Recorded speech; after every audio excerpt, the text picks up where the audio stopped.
Hi guys, welcome to our channel mister Sisindri. Bigg Boss Telugu season 9 హౌస్లో చిత్ర విచిత్రాలు ఎన్నో చోటు చేసుకుంటున్నాయి. ముఖ్యంగా తనూజ ఇప్పటి వరకు గేమ్ని స్లోగా నడిపిస్తే ఇకపై స్లోగా నడిపిస్తే ఈ హౌస్లో ఉండలేమేమో అని అనుకున్నదో ఏమో, కానీ మొత్తం సరైన పాయింట్స్ని దించి ఎవరికి ఎక్కడ పెట్టాలి, ఎవరిని ఎక్కడ పెట్టాలో బాగా ఆలోచించి వారికి పాయింట్స్తో దిమ్మ తిరిగేలా 90mm రాడ్ అయితే దించి పడేస్తుంది అనేది చెప్పాలి. ముఖ్యంగా ఈ వారం తనూజపై వైల్డ్ కార్డ్స్ వచ్చిన తర్వాత కొన్ని స్టేట్మెంట్స్ అయితే పాస్ చేశారు. ఆ స్టేట్మెంట్స్ని వీకెండ్లో నాగార్జున కళ్యాణ్కి, తనూజకి ఇద్దరికీ కూడా చూపించడం అయితే జరిగింది. అయితే ఆ విషయాల గురించి అప్పుడే వారితో డిస్కషన్ చేయకుండా నామినేషన్స్ వరకు తీసుకొచ్చింది తనూజ. సో నామినేషన్స్ రాగానే రమ్యకి ఇచ్చి పడేసింది అని చెప్పవచ్చు.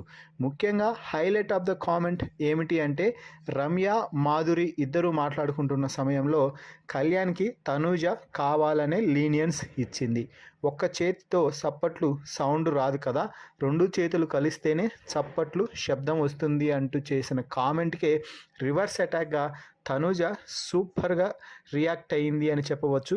మీకు అందరికీ వినిపిస్తుంది కదా, రెండు చేతులతో సౌండ్ అయితే వస్తుంది, ఇదే కదా మీరు అన్నది చప్పట్లు, అదే మీరు రెండు చేతులు కలిస్తేనే చప్పట్లు అన్నారే, కానీ ఒక్క చేతితో వేసే విజిల్ దానికంటే ఎక్కువ సౌండ్ వస్తుంది అంటూ విజిలేసి మరి మీరు ఏమనుకుంటారో, ఏం చేసుకుంటారో, ఏం పీక్కుంటారో అన్నట్టుగా చేసుకోండి, మీరు అన్నది ఏమైనా చేసుకోండి, నా ఆట ఇదే, నా గేమ్ ప్లాన్ ఇదే, నేను ఇలాగే దూసుకుపోతాను అంటూ కేర్లెస్గా మాట్లాడేసి తనూజ రమ్యకి, ఇండైరెక్ట్గా మాధురికి ఇద్దరికి తాము చేసిన కామెంట్స్ తప్పు అని నిరూపిస్తూ ఇచ్చి పడేసిందనే చెప్పాలి.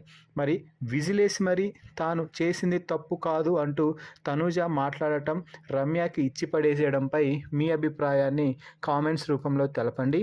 మరిన్ని బిగ్ బాస్ లైవ్ అప్డేట్స్ కోసం మన ఛానల్ని చూస్తూ ఉండండి. Please subscribe our YouTube channel mister సిసింద్రి.